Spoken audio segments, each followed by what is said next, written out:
গাজায় ইসরায়েলি হামলায় গেল ২৪ ঘন্টায় আরও ৭৭ জন প্রাণ হারিয়েছেন। এ নিয়ে গাজা উপত্যকায় মোট নিহতের সংখ্যা পৌঁছেছে ৪১,৯০৯ জনে। মঙ্গলবার এক বিবৃতিতে এই তথ্য জানিয়েছে গাজার স্বাস্থ্য মন্ত্রণালয়।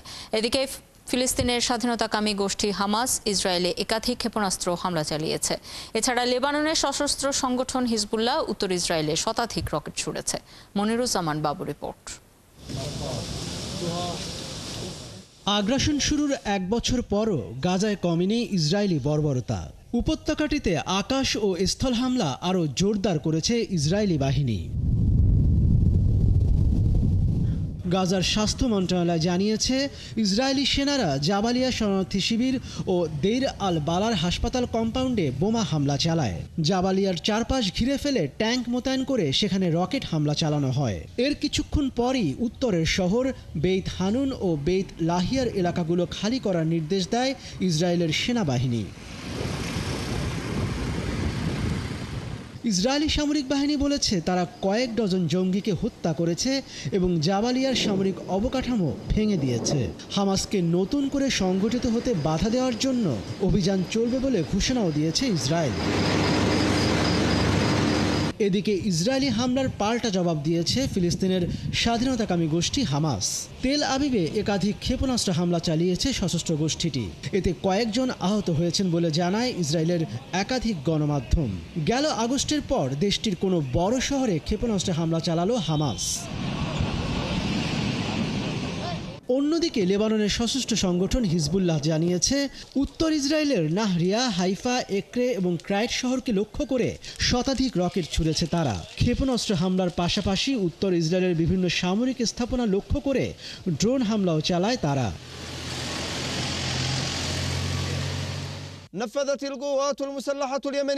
হামলার পঞ্চম পর্বের অংশ হিসেবে দুটি সামরিক অভিযান পরিচালনা করা হয়েছে। প্রথম অপারেশনটি চালানো হয়েছিল অধিকৃত জাফা এলাকায় ইসরায়েলি শত্রু দুটি সামরিক লক্ষ্যবস্তুকে লক্ষ্য করে। ড্রোনগুলির মধ্যে কয়েকটি সফলভাবে তাদের লক্ষ্যে পৌঁছেছে। এদিকে লক্ষ্যবস্তুতে আঘাত হানার আগেই অধিকাংশ রকেট ধ্বংস করা হয়েছে বলে দাবি করেছে ইসরায়েলের প্রতিরক্ষা বাহিনী IDF। রকেট হামলায় কোনো হতাহতের ঘটনা ঘটেনি বলেও জানায় তারা। মনিরুজ্জামান বাবু, ৭১। ইসরায়েলের সঙ্গে এক বছরের যুদ্ধে ব্যাপক ক্ষয়ক্ষতি হলেও ফিলিস্তিনি স্বাধীনতাকামী গোষ্ঠী হামাস ধ্বংসস্তূপ থেকে পুনরায় জেগে উঠবে বলে মন্তব্য করেছেন গোষ্ঠীটির নির্বাসিত নেতা খালেদ মেশাল। রয়টার্সের সঙ্গে দেয়া এক সাক্ষাৎকারে খালেদ মেশাল বলেন, ফিলিস্তিনি ইতিহাস কয়েকটি চক্র নিয়ে গঠিত। এখনও ইসরায়েলি সেনাদের বিরুদ্ধে গুপ্ত হামলা চালাতে সক্ষম হামাস যোদ্ধারা, এমন তথ্য জানান তিনি। খালেদ মেশাল আরও বলেন, হামাস গোলাবারুদ এবং অস্ত্রের একটি অংশ হারিয়েছে, তবে হামাস এখনও তরুণদের নিয়োগ করছে এবং গোলাবারুদ ও অস্ত্রের একটি উল্লেখযোগ্য অংশ তৈরি করা অব্যাহত রেখেছে।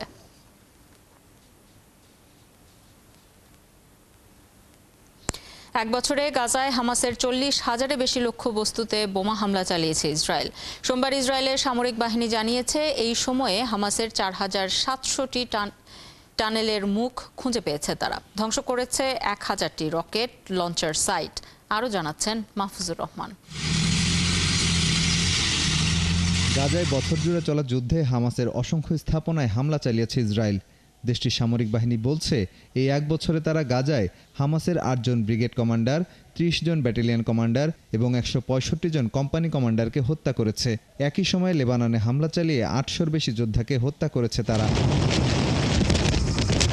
চলমান যুদ্ধে এখন পর্যন্ত হামাসের ৪০,০০০-এর বেশি লক্ষ্যবস্তুতে বোমা হামলা, ৪,৭০০টি টানেলের সন্ধান এবং ১,০০০টি রকেট লঞ্চার সাইট ধ্বংসের দাবি করেছে ইসরায়েল।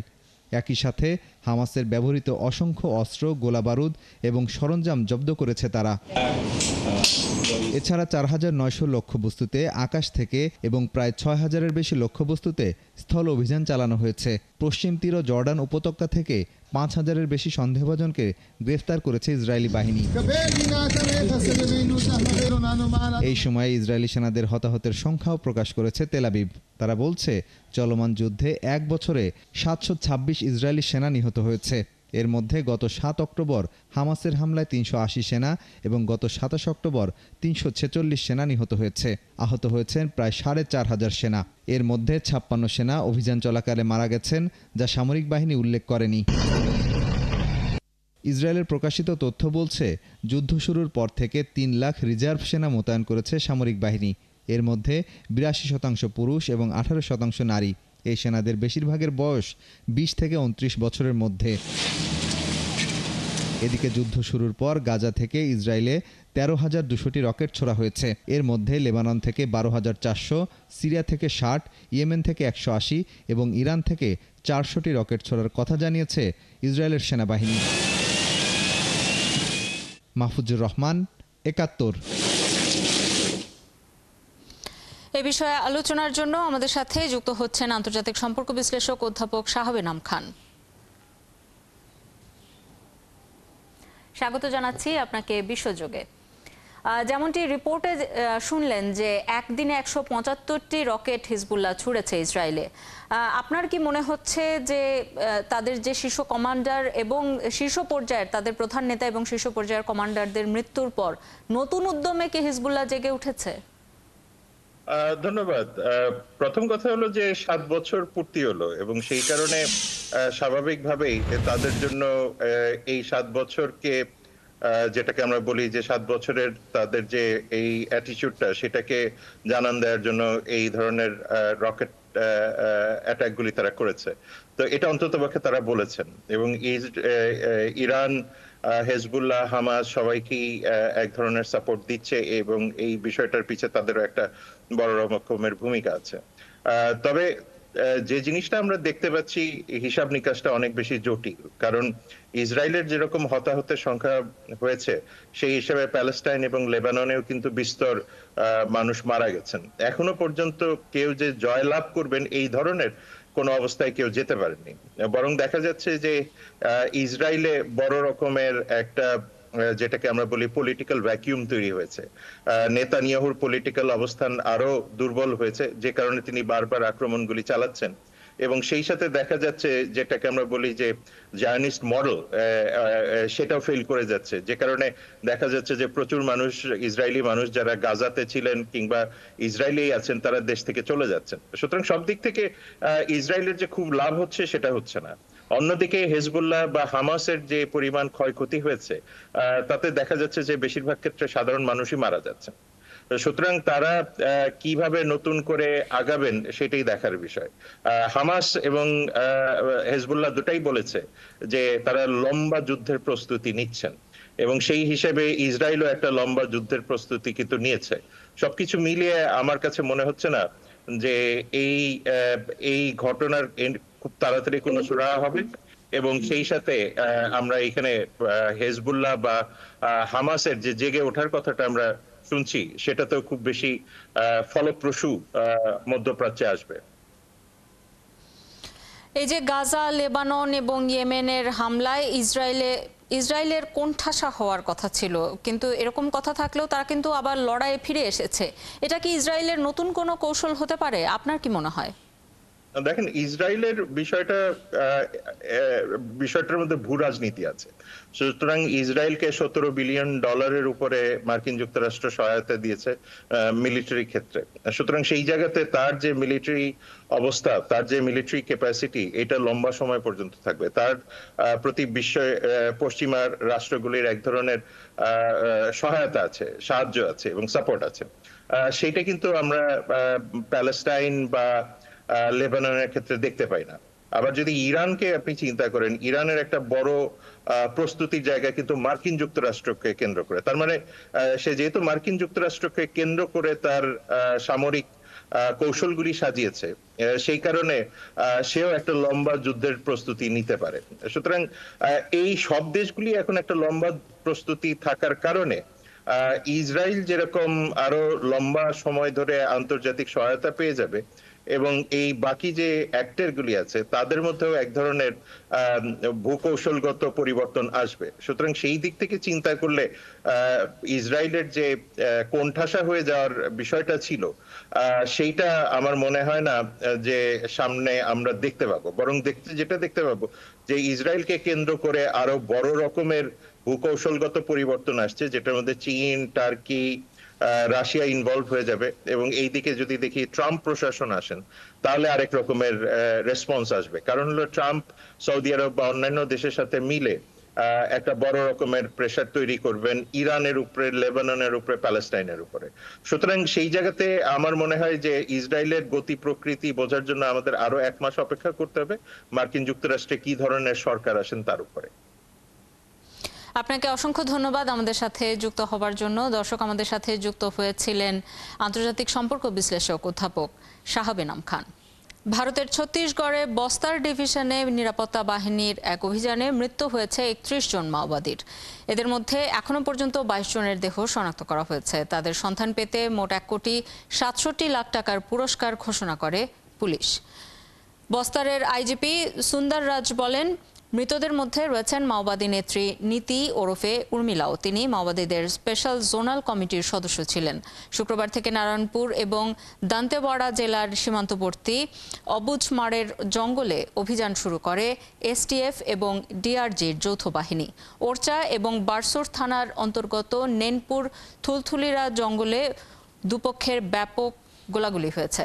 প্রায় 48 ঘন্টা ধরে চলে মাওবাদী দমন অভিযান। স্পেশাল টাস্ক ফোর্স এবং ডিস্ট্রিক্ট রিজার্ভ গার্ডের যৌথ অভিযানে উদ্ধার হয়েছে প্রচুর আগ্নেয়াস্ত্র। তালিকায় রয়েছে AK-47, 7.62 SLR, ইনসাসের মতো স্বয়ংক্রিয় রাইফেল সহ বিভিন্ন অস্ত্র।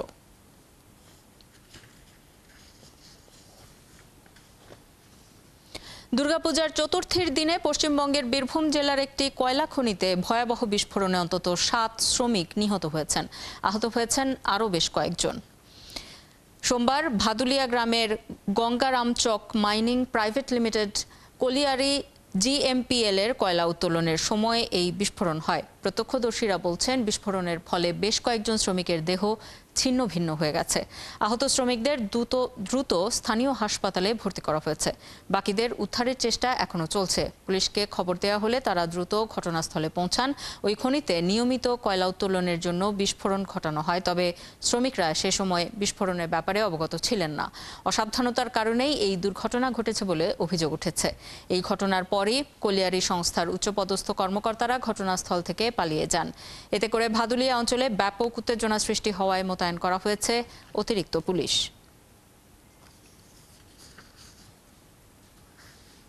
ক্ষমতায় গেলে ইউক্রেনের শান্তি আলোচনা এগিয়ে নেয়ার প্রক্রিয়ায় রুশ প্রেসিডেন্ট ভ্লাদিমির পুতিনের সঙ্গে সাক্ষাৎ না করার কথা জানিয়েছেন কমলা হ্যারিস। সিবিএস চ্যানেলে দেয়া এক সাক্ষাৎকারে কমলা হ্যারিস বলেন, ইউক্রেনকে যদি একটি পক্ষ হিসেবে অন্তর্ভুক্ত না করা হয় তাহলে তিনি পুতিনের সঙ্গে সাক্ষাৎ করা থেকে বিরত থাকবেন। কমলা আরও বলেন, ইউক্রেনকে ছাড়া কোনো দ্বিপক্ষীয় আলোচনা নয়। নিজেদের ভবিষ্যৎ নিয়ে ইউক্রেনীয়দের অবশ্যই বক্তব্য থাকতে হবে বলে জানান তিনি। এর আগে জো বাইডেন প্রশাসন পুতিনের সঙ্গে যে কোনো বৈঠকের সম্ভাবনা নাকচ করে দিয়েছিল।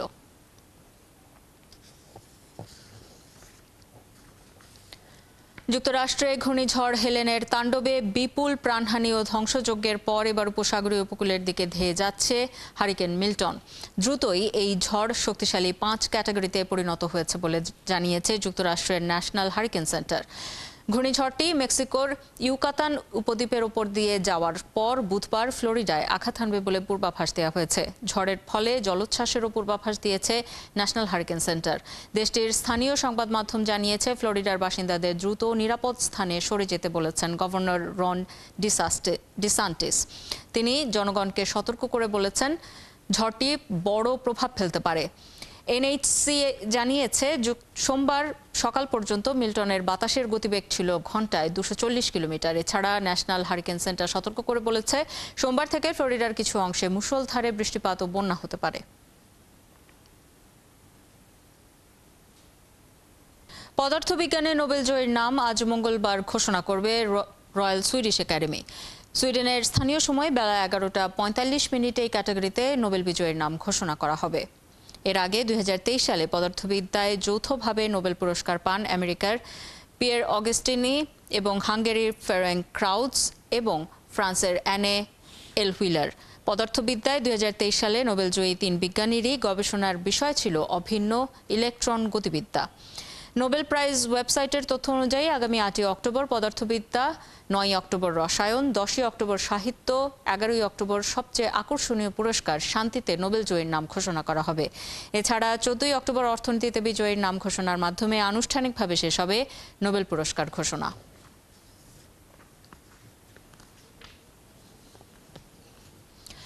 অক্টোবর মাসের অন্যতম বিশেষত্ব নোবেল পুরস্কার। প্রথা অনুযায়ী প্রতি বছর অক্টোবর মাসের প্রথম সোমবার শুরু হয় নোবেল বিজয়ীদের নাম ঘোষণা। সেই হিসেবে সোমবার চিকিৎসা বিজ্ঞানে নোবেল বিজয়ীদের নাম ঘোষণা করা হয়েছে। এবছর যৌথভাবে নোবেল পুরস্কার পেয়েছেন ভিক্টর অ্যামব্রোস এবং গ্যারি রুফকুন। তবে নোবেল পুরস্কারের নাম সামনে এলেই সবার মনে প্রশ্ন জাগে, নোবেল জয়ীরা ঠিক কত টাকা পুরস্কার পান। যদিও টাকার চেয়ে এখানে সম্মানটাই অনেক বড়। তবে এখানে টাকার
ঋতু সাহা, ৭১।